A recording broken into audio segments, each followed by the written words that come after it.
Document 1. Les agricultures indonésiennes. En Indonésie, l'agriculture représente 14% du PIB et fait travailler 34% de la population active en 2014. Il y a une grande importance des cultures d'exportation, l'huile de palme, le caoutchouc, le cacao, le café, mais le pays est dépendant des importations pour couvrir ses besoins en produits de base, le blé, soja, lait et viande. Depuis 1945, la priorité de l'Indonésie en matière de politique agricole est de parvenir à l'autosuffisance, en particulier pour ses cultures vivrières, afin d'assurer sa sécurité alimentaire. Après des décennies d'efforts et même si la malnutrition touche encore près de 8% de la population en 2015, la situation en matière de sécurité alimentaire s'est fortement améliorée au sein du pays. Au cours des dernières années, d'importants investissements ont été consentis en faveur de l'huile de palme, qui est devenue une production essentielle de l'agriculture de l'Indonésie. Elle est le premier producteur et le premier exportateur à l'échelle mondiale. Ce succès pose cependant un certain nombre de questions en matière de développement durable. Production agricole. Les petites exploitations vivrières appartiennent à des paysans et sont les plus nombreuses. Les cultures commerciales appartiennent à des petits producteurs et à des entreprises multinationales. Ces évolutions entraînent la diminution de la population agricole ainsi que son vieillissement. Production végétale. La principale production demeure de manière très nette le riz, troisième rang des pays producteurs de riz au monde après la Chine et l'Inde. La production de canne à sucre, de manioc, de maïs, la patate douce, la pomme de terre et le soja comptent aussi parmi les cultures de base importantes en Indonésie. Malgré cela, compte tenu de la taille de la population, l'Indonésie ne parvient toujours pas à atteindre l'autosuffisance pour ses produits. L'Indonésie a dû se résoudre à importer du riz en 2015. En revanche, l'agriculture indonésienne jouit de positions fortes pour plusieurs cultures d'exportation. L'huile de palme, premier producteur et exportateur mondial, le caoutchouc naturel, le cacao et le café.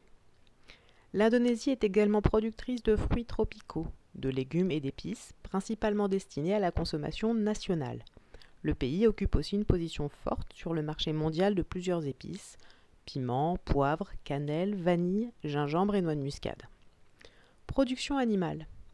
La production de viande en Indonésie repose en premier sur la volaille. Le nombre de poulets a quasiment doublé au cours des 10 dernières années. Le nombre de bovins est réduit. L'Indonésie souhaite continuer à développer sa production de viande et atteindre l'autosuffisance. Pour l'heure, le pays affiche une autonomie en viande de volaille. En revanche, l'Indonésie est importatrice en viande bovine et en produits laitiers. Politique agricole. Malgré des phases de progression dans les années 1970, la marche vers l'autosuffisance se révèle encore difficile. Ainsi, même si la disponibilité de l'alimentation a progressé, la FAO indique que 8% de la population indonésienne souffre de malnutrition et 14% d'insuffisance nutritionnelle en 2015. La loi sur l'alimentation de 2012 a réaffirmé le principe d'autosuffisance alimentaire. Les objectifs sont les suivants. Recherche de l'autosuffisance pour certaines denrées, riz, sucre, soja, maïs, viande bovine, avec un maintien des prix à un niveau abordable. Diversification de la production et de la consommation, moins de céréales, plus de fruits, légumes et produits de l'élevage. Augmentation du revenu des agriculteurs afin de réduire la pauvreté rurale, réduction des importations. L'objectif est d'atteindre l'autosuffisance en 2019. Les investissements de l'État en faveur de l'irrigation, de la mécanisation, de l'utilisation d'intrants ont été renforcés. Mais les politiques mises en œuvre ont abouti à une dégradation de la sécurité alimentaire. La réduction des importations contribue à des prix élevés, ce qui limite l'accès à l'alimentation pour les populations les plus pauvres. Les conditions climatiques de l'année 2015 ont été difficiles. L'enjeu de l'huile de palme.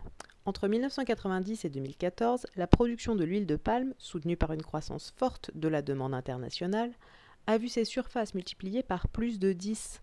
Si la progression observée pour les cultures vivrières est largement le fait d'un soutien de l'État, le moteur principal du développement de l'huile de palme est l'investissement privé, notamment via des grandes entreprises privées ou publiques, gérant des exploitations de plusieurs milliers d'hectares, 4 500 hectares en moyenne et plus de 100 000 hectares pour les plus grandes, mais également de la part de petits producteurs qui représentent environ 40% des surfaces en culture.